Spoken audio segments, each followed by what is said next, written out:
You know, on my channel, I generally watch and review films from the 1940s and the 1950s. I just love that particular era of the golden age of Hollywood. But you know what? Every now and then I like to step back into those wild pre-Hays Code 1930s movies and, love to check out some of the weirdness from that era. And I'm going to do that today and take a look at the boxing film Palooka from 1934. Now, this was a comedy film, and it starred Stuart Erwin as the character of Palooka, who was a boxer with a big heart. And this film was based on a comic strip by Ham Fisher. Now, I'll be honest, going into this, I knew virtually nothing about the Palooka character. So this was a great learning experience for me. So I will give a summary of the film, spoiler-free, and then offer some closing thoughts. Well, right after the opening credits, I love when they do the gallery of characters, where we see the actors and the characters that they're playing, and they kind of do the thing where they, look at the camera, smile, and wink. I love it. It's just sort of not so subtly just shattering the fourth wall. It's like, hey, come along for this silly adventure here. We're not taking it too seriously, but I love introductions like that. It kind of maybe brings kind of a comfortable opening to the film that's about to follow. Well, the film opens up. Now, it's presumably around the 1910s. I don't think the film is very clear about it, because this is a sequence in the past when the character of Joe Palooka is just a baby. It's interesting to see a guy lighting a gas lantern outside of a theater building. It's kind of cool. Anyhow, we see the character of Pete Palooka. It's played here by Robert Armstrong, of King Kong fame. And he is a champion boxer. And he's about to go out to his big fight, and he visits with his wife, Mame, before. She's played by Marjorie Rambeau. And he sees his infant son, Joe, before he goes. So he wins the big fight.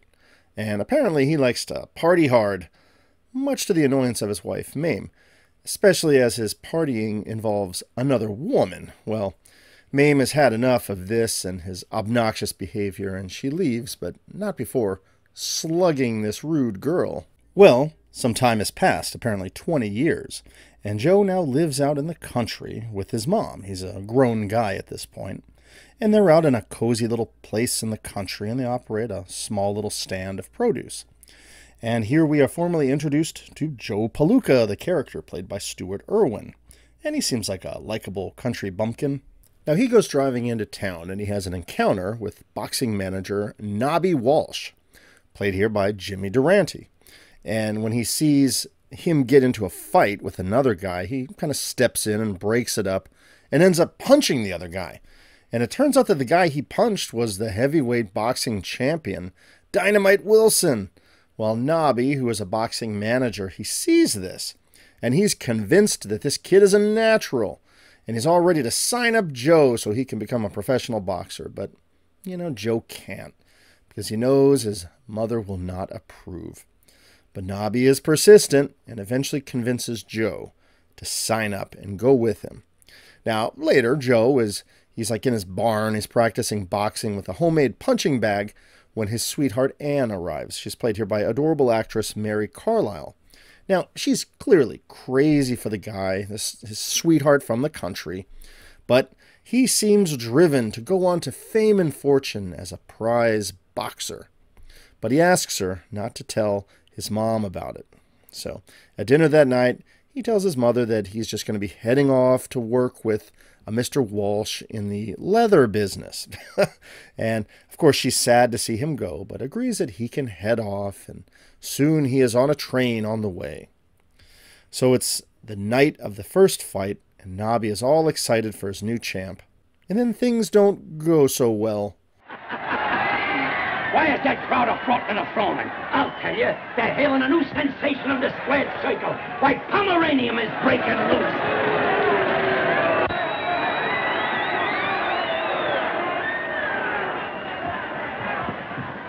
What happened? One punch. Anyhow, Joe is about to leave when Nobby talks with the manager of middleweight champion Al McSwat. McSwat, I love it. And the plan is to use Joe as a phony challenger. So they call up Al, and he's played here by William Cagney, who I think bears an impressive resemblance to his brother, James Cagney, you know, the famous gangster actor. Well, Al accepts the offer over the phone while he's with his sweetheart, Nina, played by Lupe Velez. And they start their training together. Anyhow, back at home, Mother hears the news on the radio that Joe has actually gone into boxing, and she doesn't look terribly happy about it. But she sends him an awesome telegraph, though. Well, Al McSwatch shows up for the fight. He's clearly drunk out of his mind, and they try to sober him up so he's ready to go and fight. Now, they meet in the ring, Joe and Al, and then they go through this match, and Joe seems clueless about what to do. But on Nobby's guidance, he aims some punches for the stomach, which Al has filled with booze, and with a number of good blows, he's able to send him sprawling. The audience cheers, and Joe wins the fight. Now, right after the match, Nina, who had been Al McSwat's girlfriend, shows up and gets all sweet with Joe and invites him to go to the Paradise Club, where she sings a musical number for him.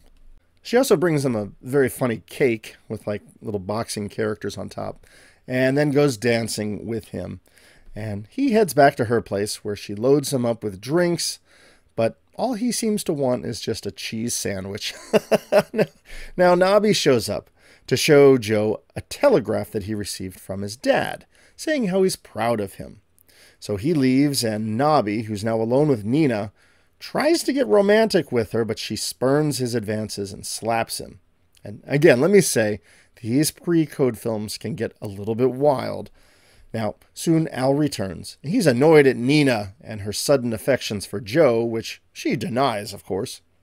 So some house detectives arrive, and they take Al away, but he promises he's going to stop paying rent for her place. But she doesn't seem to be bothered. Joe returns, and Nina wants to take him out in the town, after taunting Nobby about his nose. Good night, funny man with a big nose.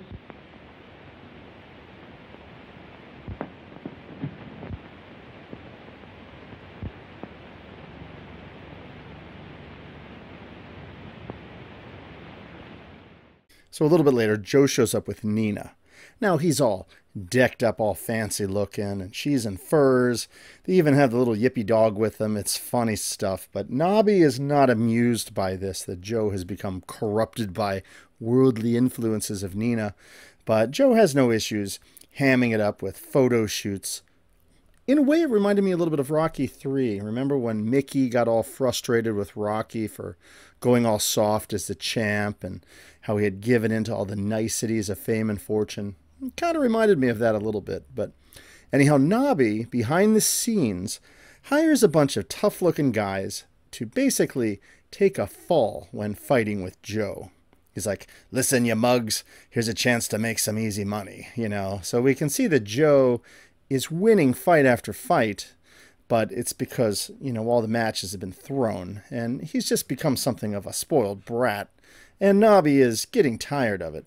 So yeah, Nobby's got some regrets that, you know, he helped make this Joe guy into a phony champ, and it's all gone right to his head. But it's around here, finally, that Joe's mother shows up, as she has had enough. Because, you know, once Mom shows up, you know things have gone too far. So Nobby goes to get Joe, who's currently out with Nina at his fancy place. And, you know, Nobby's supposed to bring him back, but they insist on just, you know, a toast first. And that doesn't go well, because it just leads to endless one toast after another and endless drinking involving Nobby, who he's soon drunk out of his mind. Well, an intoxicated Nobby, he kind of makes his way home, but on the way he smashes a department store window, goes in and sits down at a piano and sings his famous Inka Dinka Doo song. And, you know, I'm guessing that even though this film Palooka is in the public domain, the song probably isn't, so I'll play it safe and I'll just link it below, but you know the Inka Dinka Doo song. So it's good stuff. And again, 1930s era stuff, you know, busting a window to go in and to play a song on a piano. Pre-Hays Code, I love it. So he finishes his song. He was sitting there singing along to a mannequin, and then a cop takes him away. And he's like, "Get your inky dinky doo out of here." Well, Joe wakes up later and he talks to his mother, who obviously is disappointed by how worldly her son has become. And then she calls up Nina and basically tells her off and tells her to scram and to leave her Joe alone. Now, it's around here that Nobby breaks it to Joe that he's basically a phony hero and that he's paid for all of his opponents to take a fall for him. Now, Joe doesn't believe it, of course, but it's around here that Pete returns. Remember, that's Joe's dad. And he wants to see him, and he's proud of him, and he's all for him fighting and being a champ. But Joe's mother, on the other side, just wants him to get out of this racket. Well, finally, it's the night of the big fight. Now, Joe has a rematch lined up with Al McSwat, remember from earlier in the film, the guy that he beat. Now, Joe seems confident that he can win, even against a sober Al. But in private, Nobby bets on Joe to lose. So much for the confidence of his manager. Well, the fight begins, and Pete is there in the corner to watch his son fight. And since this is the big final fight of the film, I won't give any more away here. I won't ruin the ending, but I'll let you see it for yourself. But there's about 5 more minutes in the film. Who will win? Can Joe go the distance with the coaching of his father in the corner? Or will the more sober Al McSwat finally take care of Joe? Well, you got to watch for yourself to see the ending. It's a very silly outro to the film as well. So let me offer some closing thoughts here. Palooka was released in 1934. It was directed by Benjamin Stoloff and produced by Edward Small. As far as I can tell, it's in the public domain. There's a lot of copies out there. I'm not 100% on that. It was based on the Palooka comic strip about a heavyweight boxing champion that was created by cartoonist Ham Fisher. Now, he was from Wilkes-Barre, Pennsylvania, and he created the character based on a boxer he had met, Pete Latzo. The comic debuted in April 19th, 1930, and in its prime ran in 900 newspapers. It would finally be canceled in 1984. Now, the Palooka character continued beyond this film. It was adapted into a 15-minute CBS radio series as well as 12 feature-length films, mainly from Monogram Pictures. Also 9 Vitaphone film shorts. There was also a syndicated television series in the 1950s, The Joe Palooka Story, as well as comic books and merchandise. So just a little background there. I mean, I learned a lot watching this film. I honestly had not heard of the Palooka story, so it was interesting to research. Now, my thoughts on the film is that this was an enjoyable comedy themed around just a country guy going off to the big city, making it big, getting a little carried away with worldliness and trying to become a boxing champion, but the wealth and the fame kind of goes to his head. Stuart Erwin did a really good job as this country character who goes off to make it big as a boxer. You know, he's a little bit naive, but he's got a good heart. Lupe Velez was also great as that corrupting influence in his life as she plays this lovely but, you know, kind of sinister character, Nina, trying to sway him into the way of worldliness. And Joe is completely swept away by her charms and apparently her ridiculously low-cut dresses, and seems to completely forget about his sweetheart, Anne, back at home. I also thought that Jimmy Durante was really funny and entertaining in this film as this manipulative coach who sees the potential with this kid, but also gets to the point of just paying off fighters to lose to Joe. And how Joe is just oblivious to the fact that that's how he's winning, so his continued victories just go straight to his head. Now, this is the first film on my channel I think I've seen with Jimmy Durante, and I'll admit that I know very little of his cinematic background, but I'm game to do more research and see more of his films. Truthfully, what I remember him from growing up was his cartoon depictions in old Looney Tunes like this one. You'd like a pair of nylons, huh? Then, honey, how's about a kiss? And, you know, watching him here in this film as this boxing coach with the gravelly voice and emphatically yelling at him all the time, it reminded me a little bit of Mickey from Rocky. In fact, there were more than a few times in this film I was reminded of the old Rocky series of films. You know, I'm actually giving serious consideration to doing a future review of Rocky. I mean, 1976. Do you think that still counts as an old film for my channel? Well, let me know in the comments. Now, from what I saw of the old comic strips, Joe Palooka would generally be depicted as a big, brawny character ready to fight. But in this film, Stuart Erwin, maybe he's a little more on the small, stocky side, a little more scrappy. And I guess that works since his opponent here is William Cagney, who isn't necessarily very big himself. So I guess it works out. You know, I just did a separate video on the background of William Cagney, because I thought he was great in this film. He was the brother of legendary, gangster actor James Cagney, and also served as a producer on a number of films too. I thought he was a really funny antagonist here in the film, namely when he loses his first match because, he's completely drunk. But anyhow, that's my review and my thoughts of the film Palooka from 1934. I thought it was a fun story about the rise of a country kid to boxing professional and his fall into worldly corruption from a beautiful woman, and how he learns the importance of humility and, staying true to his family.